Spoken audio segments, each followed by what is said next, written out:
Hello नमस्कार प्यारे बच्चों। हमारा एक टॉपिक रचना के आधार पर वाक्य रूपांतरण चल रहा है और उसके अंतर्गत आज हम रचना के आधार पर वाक्य रूपांतरण का तीसरा प्रकार यानी कि मिश्र वाक्य पढ़ने जा रहे हैं। बच्चों, यह भाग बहुत ही इम्पॉर्टेंट है और थोड़ा सा समझने में मुश्किल भी है, इसलिए कोशिश करें कि आप इसे ध्यान से देखें और ध्यान से सुनें। रचना के आधार पर वाक्य रूपांतरण में हमने इससे पहले दो प्रकार के वाक्यों के बारे में पढ़ा है, सरल वाक्य और संयुक्त वाक्य। सरल वाक्य वे जिसमें एक उद्देश्य और एक ही विधेय होता है, यानी एक कर्ता और एक ही क्रिया। कर्ता चाहे भले ही ज़्यादा हो सकते हैं लेकिन क्रिया उसमें सदैव एक ही रहती है। उसी प्रकार संयुक्त वाक्यों में दो या दो से अधिक सरल वाक्य जो है वो योजक चिन्हों के द्वारा जुड़े होते हैं। चलिए अब जानते हैं कि मिश्र वाक्य क्या होता है। सबसे पहले बच्चों हम इसकी परिभाषा सुनेंगे और उसके बाद एक एक शब्द को हम अच्छे से समझने का प्रयास करेंगे। तो यहाँ पर लिखा है कि जिन वाक्यों की रचना में एक से अधिक उपवाक्यों से होती है, यानी ऐसे वाक्य जिनकी रचना एक से अधिक उपवाक्यों से होती है। उपवाक्य से आप ये भी समझ सकते हैं कि वे सरल वाक्य होते हैं और उपवाक्य के विषय में मैं आपको इसके बाद में और विस्तार से समझाऊंगी, क्योंकि उसे भी जानना आवश्यक है। लेकिन आप अभी इसे ऐसे समझें कि उपवाक्य जो हैं वो दो छोटे वाक्य होते हैं जिनमें भी क्रिया होती है और उद्देश्य भी होता है, कर्ता भी होता है। उसके बाद में लिखा है कि जिनमें एक से अधिक उपवाक्य होते हैं और जिनमें एक प्रधान उपवाक्य होता है और बाकी अन्य वाक्य जो हैं वो गौण होते हैं या आश्रित होते हैं। इसका स्पष्टीकरण इस प्रकार है कि जब हम मिश्र वाक्य की रचना करते हैं तो उसमें एक वाक्य जो है बहुत ही महत्वपूर्ण होता है, इम्पॉर्टेंट होता है, और बाकी जो अन्य वाक्य होते हैं वे उस पर आश्रित होते हैं, यानी उस पर निर्भर होते हैं। यानी एक प्रधान वाक्य एक मुख्य वाक्य पर दूसरे अन्य वाक्य जो हैं निर्भर करते हैं, आश्रित होते हैं। आश्रित का मतलब ही है किसी और पर डिपेंड होना, और गौण का मतलब है जो कम इंपॉर्टेंट है, जिनकी महत्ता कम है। तो मिश्र वाक्य की रचना में ऐसा वाक्य हम बनाते हैं जिनमें एक वाक्य मुख्य होता है और दूसरे वाक्य जो हैं उस पर निर्भर होते हैं, उन्हें हम मिश्र वाक्य कहते हैं। यह अब कैसे होता है इसे हम उदाहरण से समझेंगे। जैसे मैंने पहला उदाहरण लिखा है कि हिरन एक ऐसा पशु है जो कुलाचे भरता है। पहले तो आप कुलाचे भरने का मतलब समझ ले कि जो ऐसे जंप करता है, इस तरह से आगे आगे बढ़ता है। तो यहाँ पर मैं हिरन के बारे में एक विशेष बात बताना चाह रही हूँ, लेकिन मेरा उद्देश्य तो सिर्फ हिरन के बारे में बताना है, ठीक है। तो यहाँ पर देखिए आप, हिरन एक ऐसा पशु है, यह एक मुख्य वाक्य है। यह जो है मुख्य वाक्य है और इसका जो अन्य उपवाक्य है यानी दूसरा वाक्य ये है जो कुलाचे भरता है। यह इस पर आश्रित उपवाक्य, यानी इसकी इम्पॉर्टेंस कम है। हालांकि मैं हिरन की कुलाचे भरना विशेषता ही बता रही हूँ, लेकिन फिर भी मैं बात किसके बारे में कर रही हूँ, हिरन के बारे में। तो यहाँ पर स्पष्ट है कि एक मुख्य उपवाक्य यानी जिसके विषय में हम बात करते हैं, जो आप कह सकते हो कि वाक्य में सबसे अधिक महत्वपूर्ण होता है, वह मुख्य वाक्य कहलाता है और बाकी जो है उस पर निर्भर वाक्य या आश्रित उपवाक्य कहलाते हैं। मैंने आपको पहले ही बताया था कि उपवाक्य के विषय में यानी उपवाक्य की विशेषताओं के बारे में हम इसके बाद में और विस्तार से पढ़ेंगे, पर आप अभी सिर्फ समझें कि दो प्रकार के या दो से अधिक प्रकार के वाक्यों को जोड़ना जिनमें एक वाक्य मुख्य हो और बाकी उस पर निर्भर हो, यही मिश्र वाक्य को पहचानने का तरीका है। अब देखिए दूसरा उदाहरण है, तो यहाँ पर लिखा है मैंने एक ऐसा आदमी देखा जो बहुत बलवान था। तो यहाँ पर मैं ये बताना चाहती हूँ कि मैंने क्या देखा। इंपॉर्टेंट बात क्या है कि मैंने क्या देखा। तो यहाँ पर मेरे देखने की बात मैं कर रही हूँ, तो यह जो है वो मुख्य वाक्य है और इस पर आश्रित उपवाक्य है जो बहुत बलवान है। तो यहाँ पर बच्चों आपको दो एक बात समझ में आई होगी कि ऐसे वाक्य जो कि जो से शुरू होते हैं, यानी मिश्र वाक्य को पहचानने के लिए कुछ शब्द होते हैं, जिसमें एक तो ये है जो, वह हमें आश्रित उपवाक्य को बताता है। चलिए अब देखते हैं तीसरा उदाहरण कि जब मैं 10वीं में था तो मेरे स्कूल में बाढ़ आई। अब आप इसमें समझ सकते हैं कि मेरे कहने का तात्पर्य है कि स्कूल में बाढ़ आई बताना मेरा उद्देश्य है। मुख्य बात क्या है कि जब मैं 10वीं में था तो स्कूल में बाढ़ आई, तो यहाँ पर मुख्य उपवाक्य है मेरे स्कूल में बाढ़ आई, और आश्रित उपवाक्य है जब मैं 10वीं में था, क्लास 10th में था तो मेरे स्कूल में बाढ़ आई। तो अवश्य ही आप उस मुख्य घटना को बताना चाहते हैं कि जब बाढ़ आई थी, तो हमारे कहने का तात्पर्य मुख्य वाक्य ये होगा और आश्रित उपवाक्य ये होगा।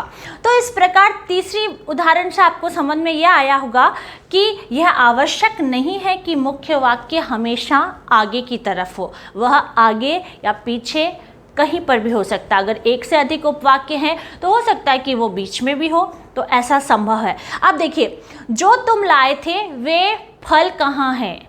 पूछना किसके बारे में है? फल के बारे में। मुख्य क्या बात है? फल।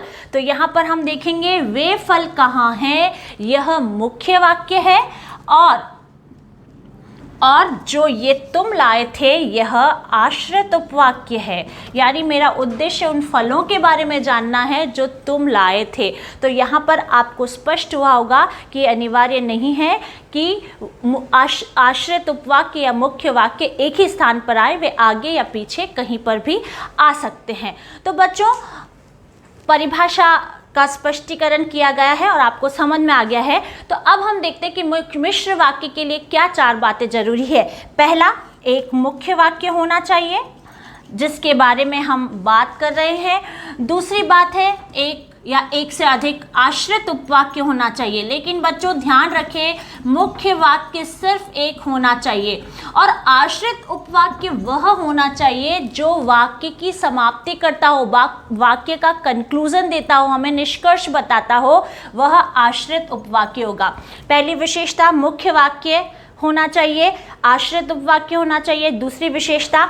तीसरी विशेषता जो है वह यह कि मुख्य वाक्य और आश्रित वाक्य का स्थान जो है निर्धारित नहीं है, आगे या पीछे कहीं पर भी हो सकता है, स्थान निर्धारित नहीं।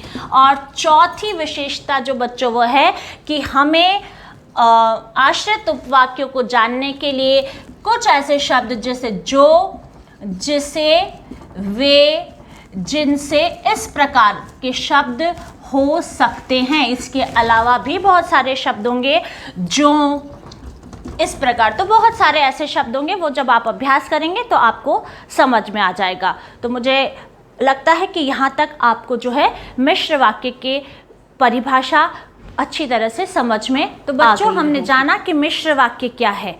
लेकिन मिश्र वाक्य को और अच्छे से समझने के लिए हमें उपवाक्य को भी विस्तार से समझना होगा, ताकि आपको किसी भी प्रकार का कोई कंफ्यूजन ना रहे। तो यहाँ पर मिश्र वाक्य की तो ऊपर परिभाषा लिखी है, क्या कॉम्प्लेक्स सेंटेंस क्या होता है। अब जानते हैं कि मिश्र वाक्य में जो प्रधान उपवाक्य और आश्रित उपवाक्य होता है, उस उपवाक्य को हम और कैसे समझ सकते हैं। तो यहाँ मैंने लिखा है कि उपवाक्य वह होता है जिसका अपना एक उद्देश्य होता है, अपनी क्रिया होती है, अपना विधेय होता है। यानी कि जब 2 सरल वाक्य होते हैं जिनका अपना एक उद्देश्य, एक क्रिया, एक कर्ता, एक विधेय होता है, वह उपवाक्य बनता है। जैसे कि उदाहरण लिखा है, मेरी बहन शीला कई दिनों से बीमार है, जो चल नहीं सकती। यहाँ पर आप देखेंगे 2 उपवाक्य हैं। वो कैसे? मेरी बहन शीला कई दिनों से बीमार है। यहाँ पर इस वाक्य में मेरी बहन शीला जो है एक उद्देश्य है, एक कर्ता है, और उसका विधेय कई दिनों से बीमार है, एक क्रिया भी उसके साथ में लगी हुई है। यानी यह एक इस पूरे वाक्य का उपवाक्य है। अगर हम इसे अलग से लिखेंगे तो यह एक वाक्य होगा, लेकिन यदि हम 2 वाक्य जोड़ रहे हैं तो वे उपवाक्य हो जाएंगे। ऐसे में अगला जो वाक्य है वो है जो चल नहीं सकती। अब आप देखेंगे यहाँ पर जो उद्देश्य है, और चल नहीं सकती जो है इसका प्रेडिकेट, इसका विधेय है, और ह तो क्रिया सकती है, क्रिया लग ही रही है। तो स्पष्ट है कि जिस वाक्य में दो छोटे वाक्य जुड़े होते हैं जिनका अपना अलग से उद्देश्य, अपनी क्रिया होती है, वे उपवाक्य होते हैं। बच्चों यहाँ आपको शायद थोड़ा कन्फ्यूज़न हो कि फिर पदबंध और उपवाक्य में क्या अंतर है, तो मैं आपको यहाँ पर स्पष्ट कर दूं कि पदबंध की अपनी क्रिया नहीं होती है, पदबंध की कोई क्रिया नहीं होती है, पदबंध वाक्य का अंश होता है, ठीक है। जैसे वो संज्ञा का विस्तार करता है, विशेषण का विस्तार करता है, लेकिन उसकी अपनी कोई क्रिया नहीं होती, और ये आवश्यक भी नहीं है कि उसका एक अलग से उद्देश्य भी हो। तो यहाँ पर आपका कन्फ्यूज़न क्लियर होना चाहिए कि जिस उपवाक्य जो है उसमें अपना कर्ता, अपनी क्रिया भी होती है, लेकिन पदबंध में क्रिया नहीं होती। पदबंध पूरा अर्थ नहीं देता है, लेकिन उपवाक्य पूरा अर्थ देता है। जैसे कि यहाँ इस उपवाक्य का अपना पूरा अर्थ है, और जो चल नहीं सकती से भी हमें अर्थ स्पष्ट है कि जो यानी कोई ये सर्वनाम है, जो कि कोई लड़की ऐसी है जो कि चल नहीं सकती। तो उपवाक्य पूरा अर्थ देते हैं, लेकिन पदबंध पूरा अर्थ नहीं देता है। तो यहाँ पर मैंने आपको पदबंध और उपवाक्य में भी अंतर स्पष्ट कर दिया है। तो अब आप समझ गए होंगे कि मिश्र वाक्य के जो दो उपवाक्य होते हैं वे अलग अलग छोटे छोटे वाक्य हैं, जिन्हें कि मिश्र वाक्य में कुछ शब्दों के द्वारा जोड़ा जाता है। अब वो कुछ शब्द क्या होते हैं या उपवाक्य के भी कितने प्रकार होते हैं, उन्हें अब हम आगे जानते हैं। तो यहाँ है मिश्र वाक्य। मिश्र वाक्य के दो अंग मुख्य वाक्य और आश्रित उपवाक्य, और जो ये आश्रित उपवाक्य हैं मुख्य वाक्य के अतिरिक्त वो हमारे पास में तीन प्रकार के हैं: संज्ञा उपवाक्य, विशेषण उपवाक्य और क्रिया उपवाक्य।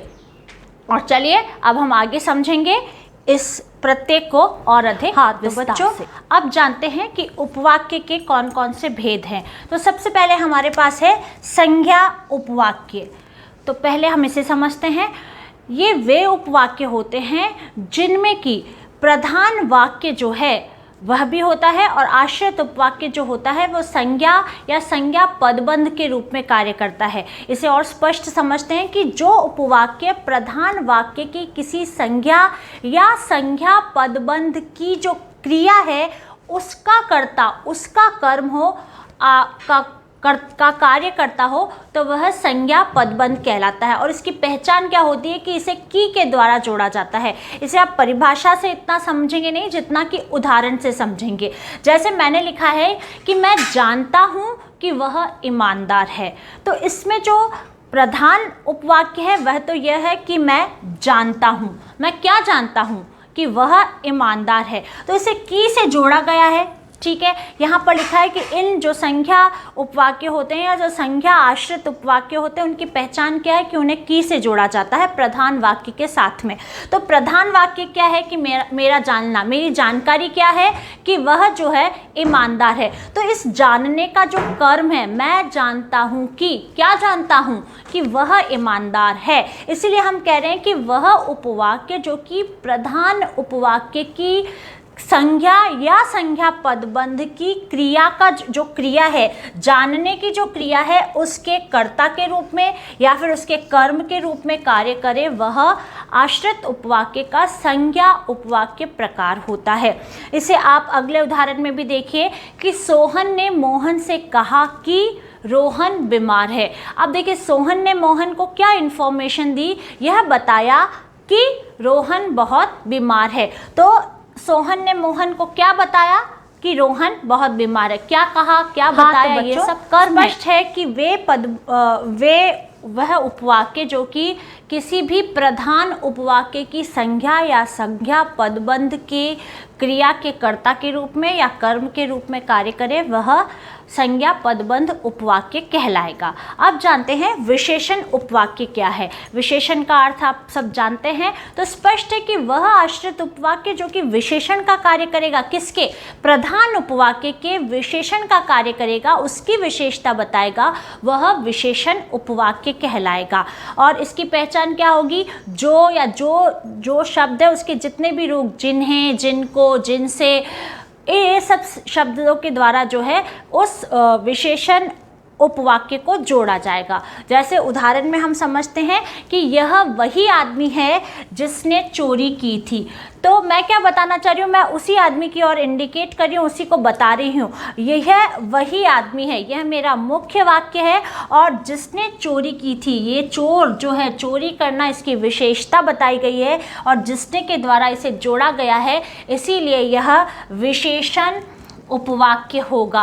यानी स्पष्ट है कि प्रधान उपवाक्य की विशेषता बताने वाले उपवाक्य को विशेषण उपवाक्य कहा जाता है। दूसरा उदाहरण भी हम देख सकते हैं कि वह किताब कहाँ है जो आप लाए थे। तो उद्देश्य पूछना है किताब के बारे में, लेकिन उसकी विशेषता क्या, उसके लिए खास क्या जुड़ा हुआ है, जिसे आप लाए थे। इसीलिए वह किताब कहाँ है, ये मुख्य वाक्य है, मुख्य उपवाक्य है। और जो आपने खरीदी या जो आप लाए थे वह विशेषण उपवाक्य है, आश्रित उपवाक्य का विशेषण उपवाक्य प्रकार है। तो इस प्रकार स्पष्ट है कि वे उपवाक्य जो जिनसे जिनको आदि शब्दों से जुड़े होते हैं वे विशेषण उपवाक्य कहलाते हैं। अब देखते हैं तीसरा प्रकार है क्रिया विशेषण उपवाक्य। तो बच्चों, आप नाम से अब समझ सकते हैं कि वे उपवाक्य जो कि प्रधान उपवाक्य की क्रिया की विशेषता बताने का कार्य करे, या वह आश्रित उपवाक्य जो कि क्रिया विशेषण का कार्य करे, वह क्या कहलाएगा, आश्रित उपवाक्य का क्रिया विशेषण उपवाक्य भेद कहलाएगा। जैसे कि हम उदाहरण में देखेंगे कि यदि मैंने परिश्रम किया होता तो सफल होता। तो यहाँ पर क्या है क्रिया की विशेषता, मैंने परिश्रम किया होता। यदि, अच्छा, इन जो क्रिया विशेषण जो हमारे उपवाक्य होते हैं उनकी पहचान के लिए हमारे पास शब्द होते हैं यदि, जैसे, जब, जितना, जिधर और भी बहुत सारे इस प्रकार से। तो आप जब बार बार अभ्यास करेंगे वाक्यों का तो आपको वे शब्द भी समझ में आ जाएंगे, क्योंकि भी एक शब्द है जिससे कि हम जोड़ते हैं क्रिया विशेषण उपवाक्य को। तो लिखा है कि यदि मैंने परिश्रम किया होता तो सफल होता। तो मैं कब सफल होता, यानी सफल होना प्रधान उपवाक्य है, लेकिन वो कब, जबकि मैंने परिश्रम किया होता। यह आश्रित उपवाक्य है। और आपने देखा कि यह यदि से जुड़ा हुआ है, जो वहाँ पर मैंने बताया कि यदि आदि शब्दों से जुड़े होते हैं। उसी प्रकार है, जब तुम स्टेशन पर पहुँचे तब तक ट्रेन जा चुकी थी, जब से जुड़ा हुआ है, यह आश्रित उपवाक्य है। जब तुम स्टेशन पर आए या पहुँचे, क्या है, मुख्य उपवाक्य क्या है, तब तक ट्रेन जा चुकी थी, यानी कि यह आश्रित उपवाक्य है। जब तक तुम पहुँचे तब तक तो ट्रेन जा चुकी थी, यानी मुख्य बात को क्या बताना है कि ट्रेन चली गई है जब तक तुम पहुँचे। यह आश्रित उपवाक्य है और ये जब से शुरू हो रहा है। तो बच्चों, इस प्रकार स्पष्ट है कि मिश्र वाक्य को समझने के लिए हमें उपवाक्यों को भी अच्छी तरह से समझना होगा और इसे आज विस्तार से यहाँ पर समझाया गया है। अब आप अपनी पुस्तक से कुछ उदाहरणों को पढ़िए और अभ्यास कीजिए। अगले पाठ में हम पढ़ेंगे कि जो हमने ये सरल, संयुक्त और मिश्र वाक्यों को समझा है उनको आपस में बदलते कैसे हैं, उनका रूपांतरण कैसे करते हैं, क्योंकि यह तो अब तक हमें सिर्फ वाक्यों के बारे में पता चला है। अब इन वाक्यों को एक दूसरे में परिवर्तन करना हमें सीखना होगा। तब तक के लिए आप इन सबको अच्छे से समझिए। धन्यवाद।